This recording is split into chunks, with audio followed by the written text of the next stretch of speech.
Good afternoon, everyone. This is Dr. Diggs, and it is another fall, breezy, wonderful day out here in the Pacific Northwest with tons of rain and a couple thunderstorms.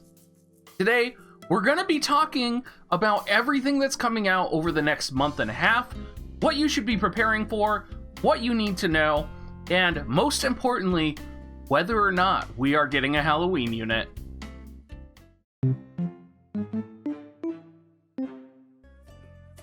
Now, almost all of you know I make these videos every couple months, and I have to admit, these are some of the funnest videos I get to do because I get to look into the future and see what's coming. And let me tell you, I think what's coming in the next month and a half to 2 months is potentially some of the funnest stuff we have yet to see in global. First off, we are going to get the Behemoth Raid next week, which most everyone here is prepared for. It's going to be featured Tomberry as the bonus unit, and we're going to get Shiden, which is Laswell's sword. It's a pretty good sword, I'm not going to lie. I think even if you don't have the capability to +5 it, you should at least get a +0. Laswell needs this. It has ice attack +30 on it when it's fully awakened. You need to get this. You need to chase it because it's very viable for him. Not only are we getting the Behemoth Raid, we should be seeing Chapter 9 Part 2 next week, and we should be getting one of the best espers and best cards in the game. That's going to be Titan right here, and then we're also going to get the 4 Kings. Now, Titan does give Pierce Attack up, and he also gives Physical Man-Eater to the entire party. He is by far one of the best piercing cards that you can equip, and his card also has unique stats associated with it, including dexterity and luck, I believe it is. And not to mention, he also comes with an Esper that has Pierce Attack and Spirit on it. And the card that comes with it, the 4 Kings, is one card that I'm very excited about. Almost everyone knows I love niche builds, and the 4 Kings gives critical hit rate plus 20% to your entire party. That's something that I could die for in a critical hit rate build, and I am eager to experiment with it. So don't discount the 4 Kings card either, everyone. Now, they did get Select UR Vision Shard cards in their banner that week, and they also got the Titan bundle as well. I expect we'll probably see similar bundles next week, and I would say, you know, I would be surprised if we didn't get something more. Now, despite that, we have even better stuff coming the following week. And this is most likely going to start on the week of the 21st. We should finally get Class Match Battle. It's going to be on one of the older style maps, and it's going to start at 540 cost or less. Not only that, we are also going to get a rerun of the Platinum Robe. Now, Platinum Staff. Oh my god. I almost know, hold on. Platinum Rod. Oh my god. You would think, since I equipped this damn thing on Ayaka and, you know, Kilfei, you think I would know the name. No, sure don't. Besides all of this, we are going to be getting a new arena map as well. It's going to be called the Old Ruins, and it's going to give slash resist up. Now, if you don't know Never Chase Danger, he is a member in our Discord who does speak Japanese and was able to translate this for me. So thank you so much, Never Chase. I do appreciate it. We're also going to be getting Skull and Mariel in. Now, we did see Skull in the most recent storyline, and we also saw Mariel, who is a terrible character that nobody should ever want to pull for because she's so mean in the storyline. We're talking borderline Raryu mean. But she's coming out. She's a little bit unique. She does have a mastery ability that gives her self-enmity generation, which is very interesting. Skull, I'm going to be honest, I don't think he's going to be the unit to chase. He has some cool quirks, but I think he's going to be a unit where you're just going to be pleasantly surprised to get him, and when you do use him, you might get some enjoyment out of him. He does have lightning chaining magic, chaining lightning attacks, Magic doesn't chain, but he does have lightning chaining attacks that are magic based. So he's one of the first casters that has a multi-hit elemental attack. So that's really what he's going to be known for, and that's kind of what sets him apart from the other units. Now, in addition to getting those units, getting that arena, and getting class match, we're going to get some critical quality of life upgrades. And these are the quality of life updates that I have been waiting for. And you're probably already reading them, and you probably already know what they are.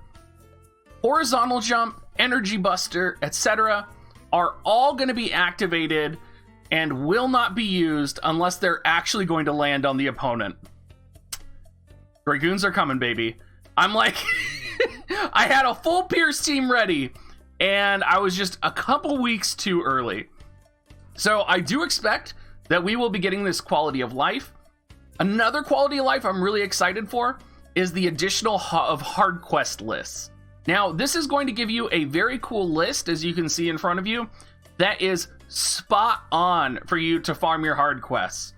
You no longer have to scroll through everything and figure out which hard quests were in which area to farm. You can now just access the quick list, jump in there, and farm the ones that you want to farm. Now, on the same date, they had a very special 1100 or 11 million download celebration. I'm sure we'll probably get something similar where either they just celebrate fall or something. I don't know. They seem to do that whenever we don't hit a certain million download mark. We're also going to be getting the JP bonus, and we will be getting double EXP on the week of the 21st.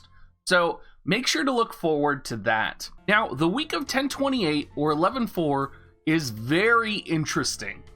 We're going to be getting potentially Tower. And the reason I say potentially is we don't know if we're going to get a special Halloween event or not. So I have included here all of the information regarding the JP Halloween event as well. And I don't know what week it's going to happen. So we're going to start out by going essentially with what is supposed to happen, right? So if we followed the JP calendar accurately, we would be getting the second iteration of Tower. Now, Tower, if you guys don't know, is essentially an event that I think is the funnest event in the game. Very similar to Deep Dungeon. This time, though, instead of being 20 floors, it's going to be 30 floors. And the new item that we're going to be getting is called the Water Ring from the top floor. An important note here, as you're looking at the Water Ring stats, this is amazing. And another important note is you'll notice that there's a lot of magic and sort of other stats on it. We're also going to be seeing the stat stacking buff here very soon. So this is going to be an essential piece of gear for all water element units out there. So if you have Glaciella, if you have Miranda, any future water elements like maybe you are Zazan, this is going to be the item to get. For those of you guys chasing Rain Sword as well, this will be another opportunity to get Rain Sword. There's going to be lots of goodies, and this is going to be a really fun event. So please look forward to it, and look forward to my full guide that I will be making on it soon as well. Now, if we do follow the schedule, we should be getting Chapter 9, Section 3 of the main story as well.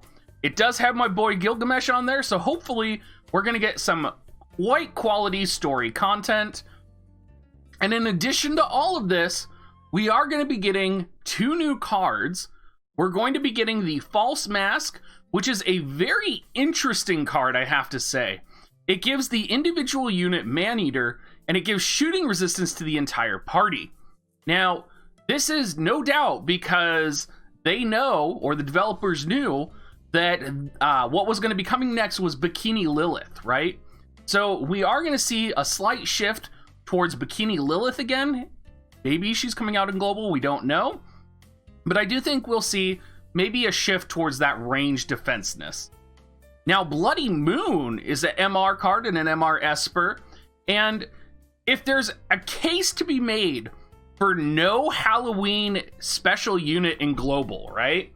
I think it's because if you look at the calendar, Bloody Moon is scheduled to come out, if we follow the JP schedule, exactly on the week of the 28th or the week that Halloween comes out. And what better card to come out for a Halloween-esque card than the Bloody Moon? So I think if there is a case that we are not getting a special Halloween unit, this might be it. The Bloody Moon card is nothing special. It's essentially a War Mech card with its area effect resistance, and it gives accuracy to the individual unit wearing it. I wouldn't care much about it. The Esper's really good for magic users. It's not something to chase, though. We're also going to be getting special banners to go along with Tower, and this is very similar to the first one, and it's going to be associated by element, so make sure you check that out. We're also going to be finally getting stat stacking as well. So what I was talking about with that water ring, stats are going to start mattering, right? They're going to start stacking. They're going to start becoming combined. And my understanding of how this works is that you start out with the highest one gets 100% of the stat. And then the second item that has a stat on it, you get 50%. The third highest, you get 25% of it. That's my understanding. It could be wrong, but that's my understanding of how it works. We are also going to be getting, along with this special event up here, we're going to be getting elemental shard rooms. So we're going to be able to pick a room depending on what element we want shards from, and we're going to be able to farm that room to get shards for units of that element. A little unique, a little bit different, but I'm going to be honest, I like what they're doing, and I think it's very creative, and it's something different. Honestly, I'm really excited for this week in the game. I'm kind of hoping that between this week and if they do release the Halloween unit, this could be really good weeks for War of the Visions.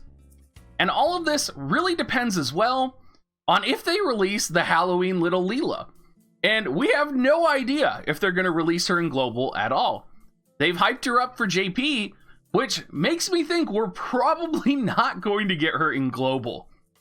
I kind of wish we did, but if I'm being honest, I think they're probably going to just try and sell us on the Bloody Moon for Halloween, and they're probably just going to save this Little Leela for something else entirely, or maybe change her staff and make her not a Halloween unit. Something like that. Because if you look at her, she could potentially be fine just to release the way she is. I mean, yeah, she's kind of a vampire, but, you know, who cares? She could be released in February. They could just edit her teeth a little bit. So I don't know. It'll be interesting to see. I honestly don't think we'll be getting her for Halloween. If we do, I mean, kudos to the developers, because it's definitely going to be a surprise. But I'm going to say, don't get your hopes up, everyone. Now, for the week after that, whether we get the Halloween event or whether this gets delayed to 11/11, we are going to see the Final Fantasy XIV Shadowbringers event return. And this is not a typical rerun, right?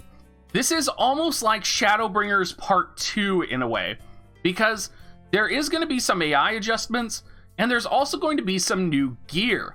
Specifically, the Veil Gauntlet, which has some very interesting stats associated with it, particularly spirit and accuracy in an accessory slot, which is awesome.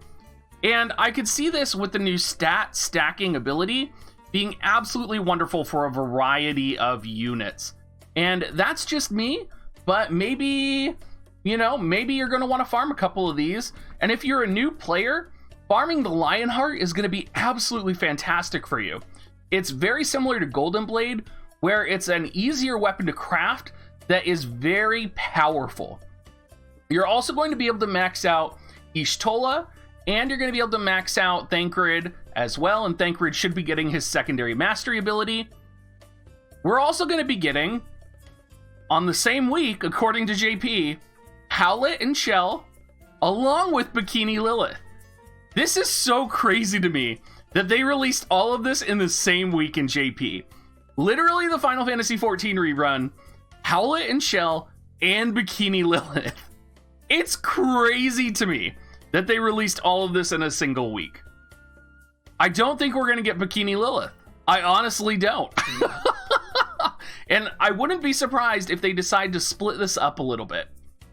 Now, if we do end up getting Bikini Lilith, we will be getting the Shoot Resist map, which is very cool and is a beach, which I am all for.